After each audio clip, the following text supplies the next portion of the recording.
ഈ തീർത്ഥാടന മഹാസമ്മേളനം അതിൻ്റെ ആന്തരികമായ ആത്മചൈതന്യത്തിൻ്റെ കർമ്മതലങ്ങളിലേക്ക് അർത്ഥഗംഭീരവും പ്രൗഢവുമായ വാക്കുകളിലൂടെ ബഹുമാനപ്പെട്ട അധ്യക്ഷൻ നമ്മുടെ ബ്രഹ്മശ്രീ സച്ചിദാനന്ദ സ്വാമികളുടെ വൈജ്ഞാനിക ആധ്യാത്മിക പ്രാധാന്യമുള്ള പ്രഭാഷണം ഇവിടെ നടന്നു കഴിഞ്ഞു. വീണ്ടും ഒരു പ്രഭാഷണത്തിൻ്റെ പ്രസംഗത്തിൻ്റെ ആവശ്യകതയില്ല. അത്രയേറെ പ്രൗഢമായി ഈ തീർത്ഥാടന കാലത്തിൻ്റെ തീർത്ഥപുണ്യം എന്താണ് എന്നതിനെക്കുറിച്ച് അക്ഷരങ്ങളിലൂടെ വാക്കുകളിലൂടെ അദ്ദേഹം സമർപ്പിച്ചു കഴിഞ്ഞു. അതുകൊണ്ട് തന്നെ ഒരു ഔപചാരികമായ ചടങ്ങ് നിർവഹിക്കുക മാത്രമാണ് ചെയ്യുന്നത്. നിങ്ങളെവരുടെയും അനുവാദത്തോടെ അനുഗ്രഹത്തോടെ പ്രാർത്ഥനയോടെ തീർത്ഥാടന കാലത്തിൻ്റെ ഈ മഹാസംഗമം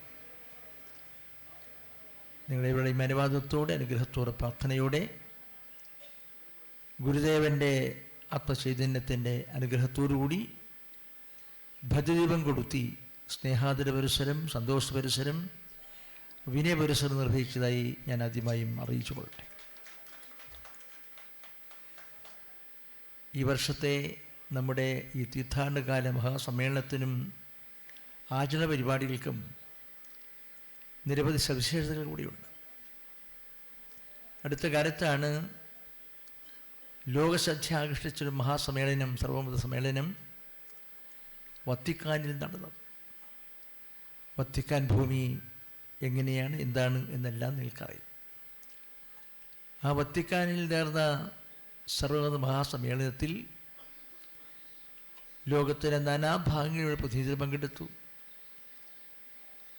ആ ചടങ്ങിൽ പങ്കെടുത്തുകൊണ്ട് അഭിനന്ദനായ മാർപ്പാപ്പ ക്രൈസ്തവ ലോകത്തിൻ്റെ ആത്മീയാചാര്യൻ പറഞ്ഞ വാക്കുകൾ നിങ്ങളും നമ്മളും കേട്ടു. അദ്ദേഹത്തിൻ്റെ പ്രഭാഷണത്തിൽ ഗുരുദേവ ദർശനങ്ങളുടെ പ്രാധാന്യവും പ്രാമുഖ്യവും ഈ വർത്തമാനകാലത്തെ ലോകത്തിൻ്റെ ശ്രദ്ധയിൽ എന്താണ് ചെയ്തുകൊണ്ടിരിക്കുന്നത്, ആ ഉപദേശങ്ങളും സന്ദേശങ്ങളും നമുക്ക് എങ്ങനെ സ്വീകരിക്കാൻ കഴിയണം, ആ വഴിയിലൂടെ സഞ്ചരിക്കാൻ, ഇതെല്ലാം ഉൾക്കൊള്ളുന്ന ഒരു പ്രഭാഷണമാണ് ലോകത്തിലെ ഏറ്റവും ശ്രദ്ധാകേന്ദ്രമായ വത്തിക്കാനിൽ വെച്ച് മാർപ്പാപ്പ തിരുമേനിയുടെ വാക്ക്. അതുകൊണ്ട് അത് ചരിത്രത്തിൻ്റെ ഭാഗമാണ്. ആ മഹാസമ്മേളനം ആലുവ സർവ്വ സമ്മേളനത്തിൻ്റെ, വൈക്കം സത്യാഗ്രഹ ശതാബ്ദിയുടെ, കുമാരനാശാൻ്റെ ദേഹവിയോഗത്തിൻ്റെ ഒക്കെ തന്നെ ആചരണങ്ങളും ഓർമ്മകളും നിറഞ്ഞു നിൽക്കുന്നതാണ് ഈ വർത്തമാനകാലം. അന്ന് തന്നെയാണ്, ആ കാലഘട്ടത്തിലാണ് നമ്മുടെ ഈ ശിവഗിരി തീർത്ഥാടന മഹാമഹം ആധ്യാത്മിക സത്സംഗ പ്രഭാഷണ പരമ്പരകൾ തുടങ്ങി ആത്മീയബോധത്തിൻ്റെ പ്രകാശം ചൊരിയുന്ന നിരവധി സംഗമീയതകൾ, ഈ വർത്തമാനകാലത്തിൻ്റെ രൗദ്രഭാവങ്ങളെ തിരോഭൂതമാക്കാൻ കഴിയുന്ന ആത്മീയ ദർശനങ്ങൾ, പ്രഭാഷണങ്ങൾ, തത്വചിന്താപരമായ വിലയിരുത്തലുകൾ, അങ്ങനെ നമ്മുടെ പ്രാപഞ്ചിക ജീവിതത്തിൻ്റെ വിഹ്വലതകളും സംഘർഷങ്ങളും സംഘാതങ്ങളും ദൂരീകരിക്കാൻ കഴിയുന്ന ആത്മബോധത്തിൻ്റെ പ്രകാശനം, ആത്മീയ ദൃശ്യങ്ങളുടെ ശംഖനാദം, അതൊക്കെയാണ് ഈ ദിവസങ്ങളിൽ നിങ്ങളെല്ലാം കാണുകയും കേൾക്കുകയും ഒക്കെ ചെയ്യുന്നത്. അതാണ് ഇതിൻ്റെ പുണ്യഭൂമി എന്ന് പറയാൻ കാരണം. ശ്രീനാരായണ ഗുരുദേവൻ്റെ ഓരോ പദവിന്യാസങ്ങളുടെയും ശബ്ദഘോഷങ്ങൾ ഹൃദയത്തെ സൂക്ഷിക്കുന്നവരാണ് ഇവിടെ എത്തിച്ചേരുന്ന ഭക്തജനങ്ങൾ. എൻ്റെ പാരമ്പര്യത്തെക്കുറിച്ചൊന്നും ഞാൻ പറയുന്നില്ല. ഈ ഇളയവനായി ഞാനിവിടെ എത്തിയിട്ടുണ്ട് പല സന്ദർഭങ്ങളുമായിട്ട്. ഇന്ന് ഈ പരമ്പരകളുടെ സമാരംഭം കുറിക്കുന്ന ഈ പുണ്യദിനത്തിൽ തന്നെ എളിയവനായി എനിക്കിവിടെ എത്തിച്ചേരാൻ കഴിഞ്ഞു എന്നത് ഗുരുദേവൻ്റെയും ദൈവത്തിൻ്റെയും ഒക്കെ അനുഗ്രഹമെന്നല്ലാതെ മറ്റെന്ത് പറയാനാണ്. ഇവിടെ എത്തിച്ചേരാൻ ഞാനിങ്ങോട്ട് യാത്ര ആരംഭിച്ചതാകട്ടെ ഞാൻ കോളേജ് വിദ്യാഭ്യാസം നടത്തിയ കണ്ണൂർ ശ്രീനാരായണ കോളേജിൽ പൂർവ്വ വിദ്യാർത്ഥികളുടെ സംഗമം ഉദ്ഘാടനം ചെയ്തുകൊണ്ട് ആണ് ഞാൻ യാത്ര വരുന്നത്. ആ ചടങ്ങിൽ വെച്ച് ഞാൻ പറഞ്ഞു, ഇങ്ങനൊരു സമ്മേളനത്തിൽ തീർത്ഥാടന കാലഘട്ടത്തിലെ ഒരു ചടങ്ങിൽ പങ്കെടുക്കാൻ ഞാൻ പോയത്. ഇതൊക്കെ വാസ്തവത്തിൽ എന്ന് പറഞ്ഞാൽ ഇതൊക്കെ ദൈവനിയോഗം, ദൈവീകമായ അനുഗ്രഹം, ഗുരുദേവ ദർശനങ്ങളുടെ ആത്മപ്രഭാവം, ഇതെല്ലാം കൂടി ചേർന്നതാണ്. ഇതൊന്നും നമ്മുടെ ചെയ്യാൻ. ഞാൻ ശ്രീനാരായണ കോളേജ് എന്ന് പറയുമ്പോൾ കേവലം ഒരു കോളേജ് മാത്രമല്ല എനിക്ക്. ആ കോളേജിൻ്റെ പടവുകൾ കയറിയത് കൊണ്ടാണ് എനിക്ക് ജീവിതത്തിൻ്റെ വ്യത്യസ്തമായ തലങ്ങളിൽ പടവുകൾ കയറാൻ കരുത്തും ശക്തിയും ഉണ്ടായത്. കേവലം 26-ാമത്തെ വയസ്സിൽ ഇന്ത്യൻ പാർലമെൻറ്റിലേക്ക് മത്സരിക്കാൻ നിയോഗമുണ്ടായി. അങ്ങനെ ആ നിയോഗമനുസരിച്ച് ഞാൻ മത്സരിച്ച് പാർലമെൻറ്റാക്കി. ആ പ്രഖ്യാപനത്തിൻ്റെ അന്ന് വൈകുന്നേരം, നാളെയാണ് ഔദ്യോഗിക പ്രഖ്യാപനം, ശ്രീനാരായണ കോളേജിൻ്റെ ദശവാർഷികമായിരുന്നു. KP കേശവമേനോൻ സ്വാതന്ത്ര്യ സേനാനി കൂടിയായ KP കേശവൻ ഉദ്ഘാടനം ചെയ്തു. ബഹുമാനപ്പെട്ട പ്രിൻസിപ്പളും സുഹൃത്തുക്കളും പറഞ്ഞു, താങ്കൾ കൂടി പങ്കെടുക്കണം. ഞാനിവിടെ ചെന്നു. ആദ്യമായി ഇന്ത്യൻ പാർലമെൻറ്റ് അവിചാരിതമായി ഒരു നിയോഗത്തിൻ്റെ കരുത്തും ശക്തിയും സ്വീകരിച്ചുകൊണ്ട് മത്സരിച്ച് ഇന്ദിരാഗാന്ധിയുടെ കാലത്ത് ആ പദവി സ്വീകരിക്കുന്ന ഒരു സംഗമീയതയിലും ആ സംഗമത്തിന് പദവീഭൂതമായ പ്രദേശം ശ്രീനാരായണ ഗുരുദേവൻ്റെ നാമാധേയത്തിൽ പരിരക്ഷിക്കുന്ന ഞാൻ പഠിച്ച ശ്രീനാരായണ കോളേജിൻ്റെ തിരുമുറ്റത്ത് വെച്ചായിരുന്നു എന്ന് പറയുന്നതും ഒരു നിയോഗം. അതുകൊണ്ട് ശ്രീനാരായണ ദർശനങ്ങളും ശ്രീനാരായണ ഗുരുദേവനുമായി ബന്ധപ്പെടുന്ന ചെറുതും വലുതുമായ ഏത് പരിപാടികളും അത് എൻ്റെ ജീവിതത്തിലെ അമൂല്യമായൊരു നിമിഷമായി ഞാൻ കാണുകയും സ്വീകരിക്കുകയും ചെയ്യാം. ഇന്നെനിക്ക് പരിപാടി കഴിഞ്ഞ് എറണാകുളത്ത് എത്തിച്ചേരേണ്ട പരിപാടിയാണ്. ഇന്ന് കാലത്താണ് കണ്ണൂരിൽ നിന്ന് എത്തിയത്. ഈ പരിപാടി മാത്രമാണ് ഇന്ന് ഇവിടെ. കണ്ണൂരിലെ പരിപാടികൾ ചിലതുണ്ടായിരുന്നു, അത് മാറ്റിവെച്ചു. കാരണം ഈ ചടങ്ങിൻ്റെ പ്രാധാന്യം, ഈ ശിവഗിരി തീർത്ഥാടന മഹാമഹത്തിൻ്റെ ആത്മീയ മൂല്യങ്ങൾ, അതിൻ്റെ പ്രഭാവം ഒരു വ്യക്തിയിൽ മാത്രമല്ല, നേരെ മറിച്ച് മാനവ സമൂഹത്തിൻ്റെ സമൂർത്തമായ പുരോഗതിക്കും സമർപ്പണത്തിനും കാരണഭൂതമായി പ്രവർത്തിക്കുന്ന ഒരു ചൈതന്യധന്യമായ സംഗമീയതയാണ്. അതിൽ പങ്കെടുക്കുക എന്ന് പറയുന്നത് ജീവിതത്തിൽ എന്നെപ്പോലുള്ള എളിയ പൊതുപ്രവർത്തകന്മാർക്ക് ഒരു പുണ്യമാണ്, ഒരു പുണ്യകർമ്മമാണ്. അതുകൊണ്ടാണ് ഇവിടെ എത്തിച്ചേരാൻ വേണ്ടി ഞങ്ങൾ ആഗ്രഹിച്ചതും എത്തിച്ചേർന്നതും എന്നുകൂടി ഞാൻ സൂചിക്കുകയാണ്. അതുകൊണ്ട് ഗുരുദേവ ദർശനങ്ങളും അദ്ദേഹത്തിൻ്റെ നിർദ്ദേശങ്ങൾ, അനുശാസനങ്ങൾ, ഉപദേശങ്ങളൊക്കെ ഏറ്റവും കാലഘട്ടത്തിൻ്റെ പ്രാധാന്യം അർഹിക്കുന്നതാണ്. അതുകൊണ്ടാണ് വത്തിക്കാനിൽ വെച്ച് ഏറ്റവും ചൈതന്യമായി പ്രവർത്തിക്കുന്ന ഒരു സമൂഹത്തിൻ്റെ മാർപ്പാപ്പ തിരുമേനിയിൽ നിന്ന് ഗുരുദേവ ദർശനങ്ങളുടെ പ്രാമുഖ്യവും പ്രാധാന്യം പറഞ്ഞത്. അതിനപ്പുറത്തൊരു ബഹുമതി വാസ്തവത്തിൽ വർത്തമാനകാലത്തിൻ്റെ ഈ ലോകരംഗത്ത് നമുക്ക് കേൾക്കാൻ കഴിയില്ല. അതാണ് നമ്മൾ കേട്ടത്. ഇതിനപ്പുറത്ത് എന്ത് കേൾക്കണം? അതിൻ്റെ ആ ചൈതന്യം കൂടിയുണ്ട് ഈ വർഷത്തെ തീർത്ഥാടന കാലത്തെ സമ്മേളന പരിപാടികൾക്കെല്ലാം തന്നെ. 5 പേരിൽ നിന്നും ആരംഭിച്ച് ഇന്ന് 50 ലക്ഷമോ അതിൽ പരമോ ഭക്തജനങ്ങളെ വിശ്വാസികൾ ഉൾക്കൊള്ളാൻ കഴിയുന്ന ഒരു തീർത്ഥാടന ഭൂമിയായി ഈ പ്രദേശത്തിന് മാറാൻ കഴിഞ്ഞിട്ടുണ്ടെങ്കിൽ, ശിവഗിരി തീർത്ഥാടന ഭൂമിയിൽ അതിന് പശ്ചാത്തലമൊരുക്കാൻ കഴിഞ്ഞെങ്കിൽ, അതിനപ്പുറത്തൊരു അംഗീകാരത്തിൻ്റെ പ്രഭാവം വേറെ ലഭിക്കാനില്ല. എല്ലാ വിഭാഗം ജനങ്ങളും ഒഴുകിയെത്തുകയാണ്. ജാതിയുടെയും മതത്തിൻ്റെയും അതിവരമ്പുകൾ ലംഘിച്ചുകൊണ്ട് അങ്ങനെയുള്ള മാനവികത, മാനവ സംസ്കാരം, ഭാരതീയ സംസ്കാരം, അതിനാത്മീയ ദർശനങ്ങൾ, അതിനാത്മബോധം, ഇതെല്ലാം ഉൾക്കൊള്ളുന്ന ഒരു ചൈതന്യം, അതാണ് ശ്രീനാരായണ ഗുരുദേവൻ. ആ ഗുരുദേവ ദർശനങ്ങൾക്ക് എപ്പോഴും പ്രാധാന്യമുണ്ട്. ഇപ്പോൾ എപ്പോഴും നാം പ്രതീക്ഷിച്ചതിനേക്കാളേറെ പ്രാധാന്യം പ്രസക്തിയും അതിന് സൃഷ്ടിക്കപ്പെടുകയാണ്. ഗുരുദേവൻ്റെ നാമധേയത്തിൽ ഒരു ഓപ്പൺ സർവകലാശാല ആരംഭിക്കാൻ നമ്മുടെ ഗവൺമെൻറ് തീരുമാനിച്ചു. ബഹുമാന മുഖ്യമന്ത്രി അത് ഉദ്ഘാടനിച്ചത് എന്ന് പറഞ്ഞു, ക്യാബിനറ്റ് യോഗത്തിൽ പറഞ്ഞു, അത് വേണം, അതാണ് വേണ്ടത് എന്ന് പറഞ്ഞു. അങ്ങനെ ഗുരുദേവൻ്റെ നാമധേയത്തിൽ ഒരു ഓപ്പൺ സർവകലാശാല. ആ സർവകലാശാല പ്രാധാന്യം പ്രസക്തി എന്താണ് എന്ന് ഞാൻ പറഞ്ഞിരിക്കേണ്ട കാര്യമേ ഇല്ല.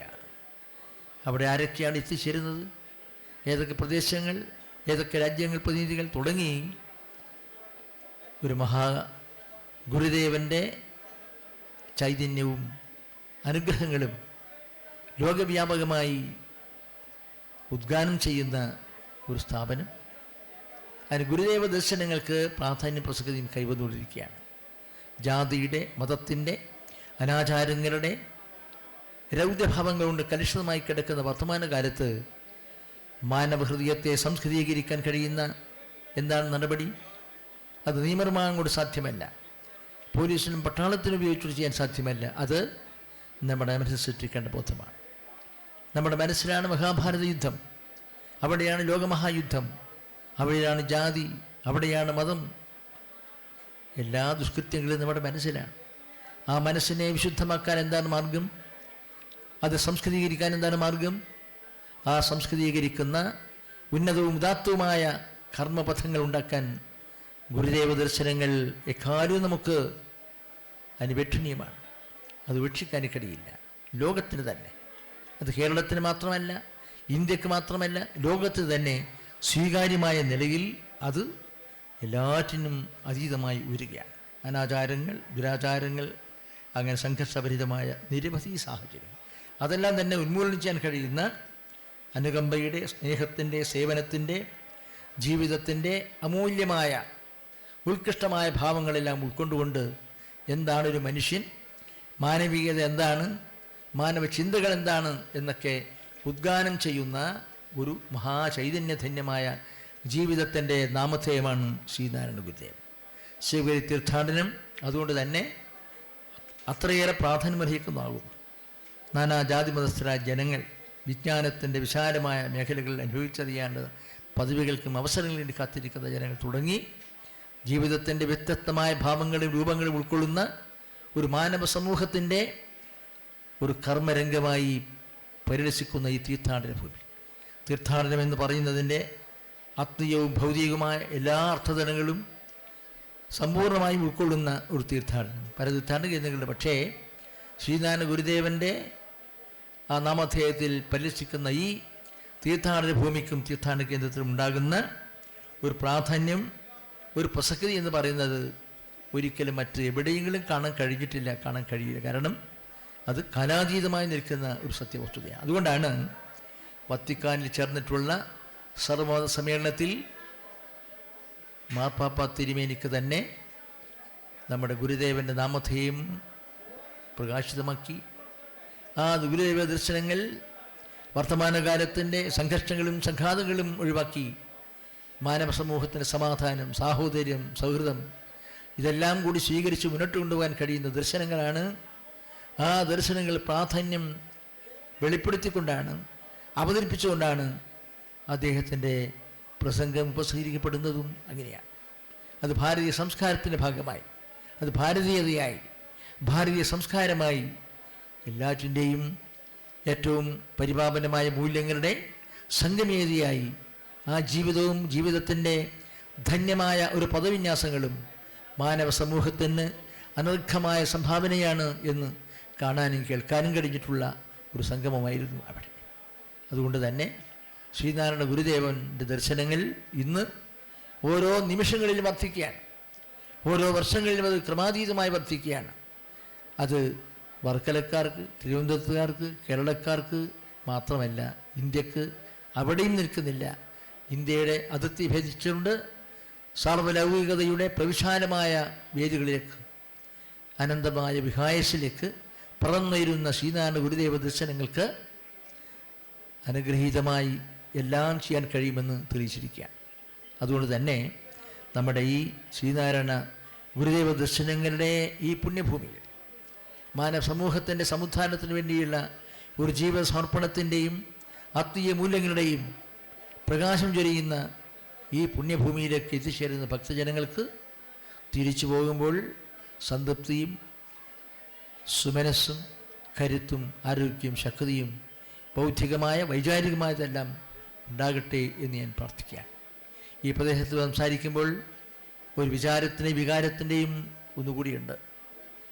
ഈ നമ്മുടെ ഈ പുണ്യഭൂമിയുടെ പരിസരത്താണ് ലോകാരാധ്യരായ 2 യുഗപുരുഷന്മാർ ശ്രീനാരായണ ഗുരുദേവനും മഹാത്മാഗാന്ധിയും കൂടി സംഗമിച്ച് ഒരു രാത്രി ഒന്നിച്ചുറങ്ങിയ ഒരു പ്രദേശമുണ്ട്, ഒരു കെട്ടിടമുണ്ട്.